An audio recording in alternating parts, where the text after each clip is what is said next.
అని స్వయంగా పవన్ కళ్యాణ్ గారు ఆఫీస్ నుంచి రావడం అనేది, స్వయంగా సినిమాటోగ్రఫీ మంత్రి దుర్గేష్ గారు మాట్లాడడం అనేది కరెక్ట్ కాదు. ఎందుకంటే మిత్రులారా, ప్రొడ్యూసర్ కౌన్సిల్ కానీ, ఫిల్మ్ ఛాంబర్ కానీ, అది సినిమా పరిశ్రమ యొక్క పాలనా సంస్థలు, ఆ 2 సంస్థలు కూడా బంద్ ప్రకటిస్తాను ఇప్పుడు చెప్పలా. దిస్ ఇస్ గోయింగ్ ఆన్ అని చెప్పారు. దట్ ఇంకో విషయం చెప్తున్నా మీకు, బంధు అనేది ప్రజాస్వామ్యంలో ఒక బ్రహ్మాస్త్రం. ఎవరైనా బంధు ప్రకటించే ముందు సినిమా ఇండస్ట్రీలో అకార్డింగ్ టు నామ్స్ 3 వారాల ముందుగా తెలియపరచాలి. ఇదిగో పలానా ఇష్యూ మీద మేము ఫైట్ చేస్తున్నాం, అది ఇంకా కొలిక్కి రాలేదు కాబట్టి మేము బంధు ప్రకటించబోతున్నాం అనే విషయాన్ని నిర్మాతలకు 3 వారాల ముందు తెలియపరచాలి. Norms it's a preamble.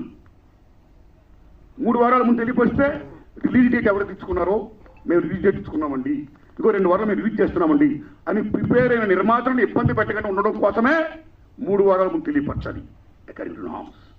So June 1న బంధు ప్రకటిస్తే ఒకవేళ జూన్ 12 అంటే 2 వారాలు కూడా కాదు కదా. ఏ రకంగా మీకు హరహర వీరమనికి అది వర్తింపు చేస్తుందండి? అది కరెక్ట్ కాదు. పవన్ కళ్యాణ్ గారు ఎవరైనా కుట్రపడతారు. తెలుగు చలచిత్ర పరిశ్రమలో విశ్వవిఖ్యాత సర్వమ ఎన్టీ రామారావు గారు భారతదేశంలో ఎన్టీఆర్ మన తెలుగు జాతిని ఖ్యాతిని చేసిన మహనీయుడు. As a politician, as a CM, like anything else. ఎంత గర్విస్తామో. తర్వాత మళ్ళీ మంచి గొప్ప పేరు తెచ్చుకొని ఈవేళ ఒక జనసేన పార్టీ పెట్టి ఈవేళ డిప్యూటీ సీఎం అయ్యారంటే వీఆర్ ప్రౌడ్ ఆఫ్ ఇట్. మన తెలుగు చిత్ర పరిశ్రమ మొత్తం గర్విస్తున్నది. హ్యాట్స్ ఆఫ్ పవన్ కళ్యాణ్ గారు.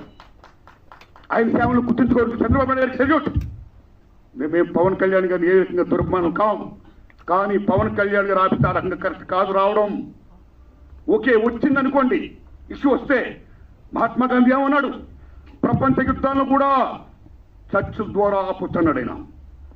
ఒక సీఎం, ఒక డిప్యూటీ సీఎంగా మీరు అక్కడ సీఎం చంద్రబాబు నాయుడు గారితో మాట్లాడి హరిహర వీరమల్లి టాపిక్ మీరు ఎత్తకుండా, ఓకే మీ ఇండస్ట్రీ కష్టాల్లో ఉన్నప్పుడు రండి, మన సిట్టింగ్ చేసుకుంటూ రండి, మహాత్ముతో రండి అని చెప్పుకుంటూ ఒక పెద్ద రోల్ ప్లే చేసి ఉంటే ఒక చలచిత్ర పరిశ్రమ బిడ్డగా మిమ్మల్ని మేము అంత గౌరవించేవాళ్ళం సార్. ఎంత బాగుండేది సార్, ఎంత బాగుంటుంది సార్. ఆ పని చేయండి సార్ పవన్ కళ్యాణ్ గారు. ఎందుకంటే పర్సెంటేజ్ సిస్టమ్ వల్ల ఇండస్ట్రీ ఇవాళ చాలా మేలు జరుగుతుందండి. పర్సెంటేజ్ సిస్టమ్ లేకపోవడం వల్ల ఇండస్ట్రీ సగటు నిర్మాత మొత్తం కొలాప్స్ అయిపోతున్నారండి ఇవాళ. మీరు నమ్మండి sir. Why? Because all malls, పీవాస్ మొత్తం ఇవన్నీ వచ్చేసిన తర్వాత సింగిల్ థియేటర్స్ ఇవాళ ఉనికి లేకుండా పోతుందండి. తెలంగాణ 500 ఉన్న సింగిల్ థియేటర్లు ఇవాళ 200 చిల్లరకు వచ్చేసాయి.